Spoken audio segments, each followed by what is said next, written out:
पुरुषोत्तम मास महात्म्य कथा 7वां अध्याय। सूत जी बोले, हे तपोधन, आप लोगों ने जो प्रश्न किया है वही प्रश्न नारद ने नारायण से किया था। सो नारायण ने जो उत्तर दिया वही मैं आप लोगों से कहता हूँ। नारद जी बोले, विष्णु के अधिमास का अपार दुख निवेदन करके जब मौन धारण किया तब हे बद्रीपते, पुरुषोत्तम ने क्या किया, सो इस समय आप हमसे कहिए। श्री नारायण बोले, हे वत्स, गोलोकनाथ श्री कृष्ण ने विष्णु के प्रति जो कहा वह अत्यंत गुप्त है, परंतु भक्त, आस्तिक, सेवक, दंभ रहित अधिकारी पुरुष को कहना चाहिए। अतः मैं सब कहता हूँ, सुनो।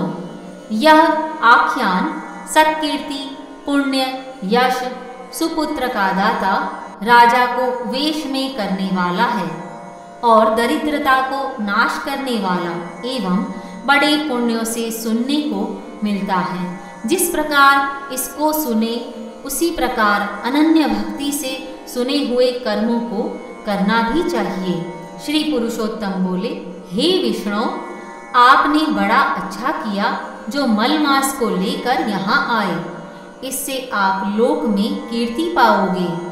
आपने जिसका उद्धार स्वीकार किया उसको हमने ही स्वीकार किया, ऐसा समझो। अतः इसको हम अपने समान सर्वोपरि करेंगे। गुणों से, कीर्ति के स्वभाव से, षडैश्वर्य से, पराक्रम से, भक्तों को वर देने से और भी जो मेरे गुण हैं उनसे मैं पुरुषोत्तम जैसे लोक में प्रसिद्ध हूँ। वैसे ही यह मलमास भी लोगों में पुरुषोत्तम करके प्रसिद्ध होगा। मेरे में जितने गुण हैं वे सब आज से मैंने इसे दे दिए।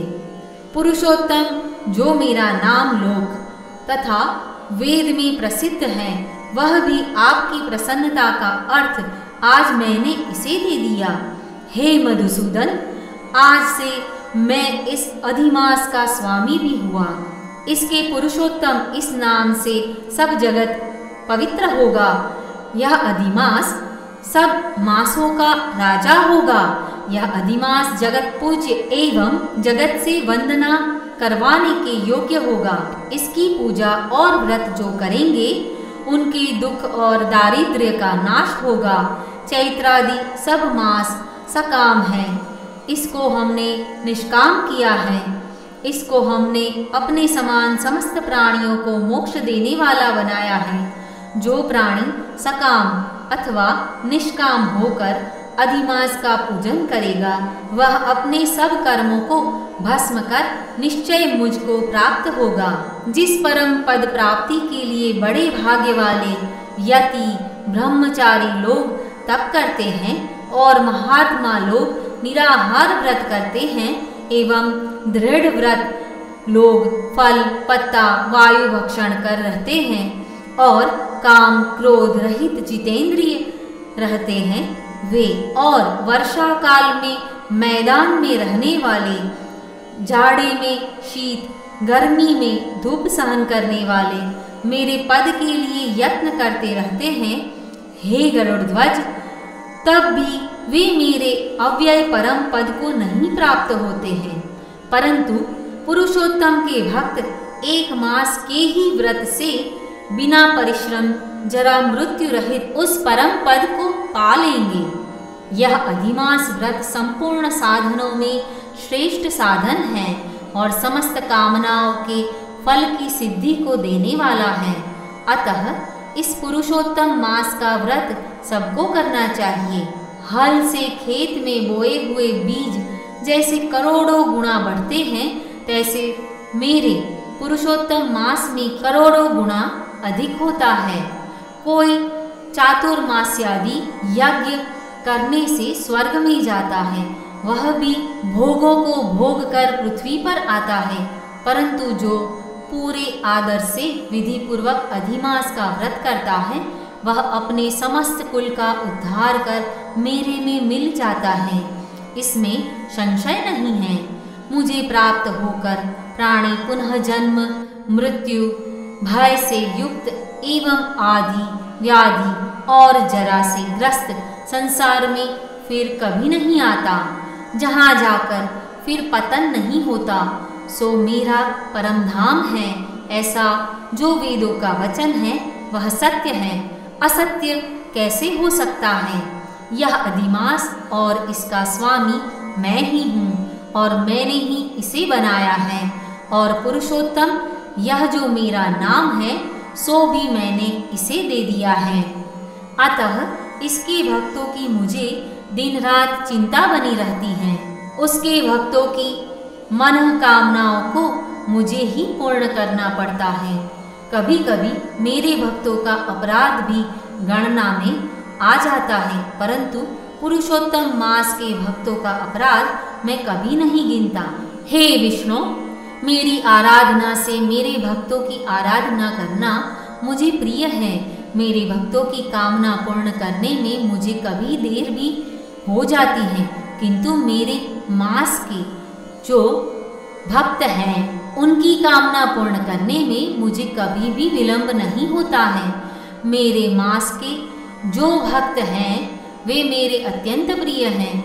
जो मनुष्य इस अधिमास में जप दान नहीं करते वे महामूर्ख हैं, और जो पुण्य कर्म रहित प्राणी स्नान भी नहीं करते एवं देवता तीर्थ द्विजों से द्वेष करते हैं वे दुष्ट अभागी और दूसरे के भाग्य से जीवन चलाने वाले होते हैं।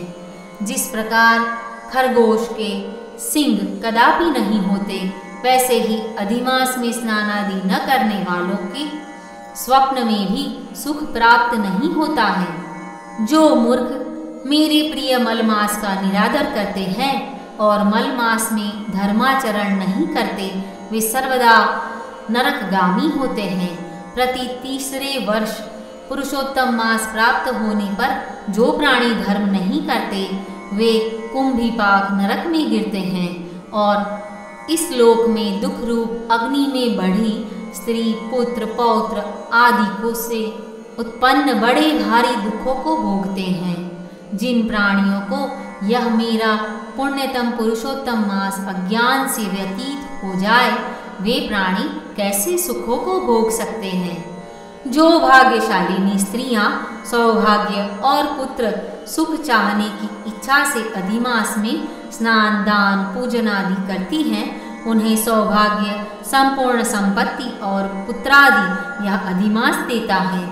जिनका यह मेरे नाम वाला पुरुषोत्तम मास दान आदि से रहित बीत जाता है उनके अनुकूल में नहीं रहता और न उन्हें पति सुख प्राप्त होता है, भाई पुत्र धनों का सुख तो उसे स्वप्न में भी दुर्लभ है।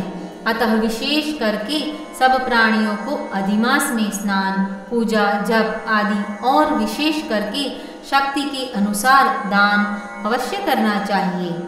जो मनुष्य इस पुरुषोत्तम मास में भक्ति पूर्वक मेरा पूजन करते हैं वे धन पुत्र और अनेक सुखों को भोग कर पुनः गोलोक के वासी होते हैं। मेरी आज्ञा से सब जन मेरे अधिमास का पूजन करेंगे। मैंने सब मासों में उत्तम मास इसे बनाया है, इसीलिए अधिमास की चिंता त्याग कर हे रमापते आप इस अतुलनीय पुरुषोत्तम मास को साथ लेकर अपने वैकुंठ में जाओ। श्री नारायण बोले। इस प्रकार भगवान श्री कृष्ण के मुख से रसिक वचन सुनकर उसका वचन का श्रवण कर विष्णु अत्यंत प्रसन्नता पूर्वक इस मलमास को अपने साथ लेकर नूतन जलधार के समान श्याम भगवान श्री कृष्ण को प्रणाम कर गरुड़ पर सवार हो शीघ्र वैकुंठ के प्रति चल दिए। इति श्री बृहन्नारदीये पुरुषोत्तम मास माहात्म्ये सप्तोऽध्यायः।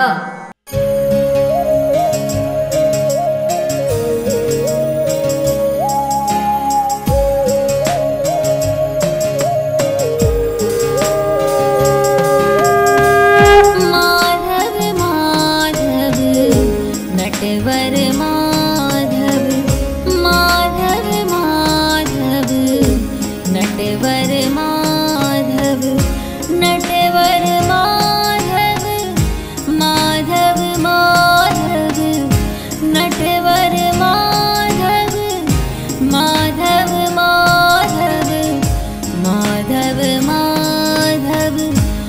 नटवर माधव माधव माधव नटवर माधव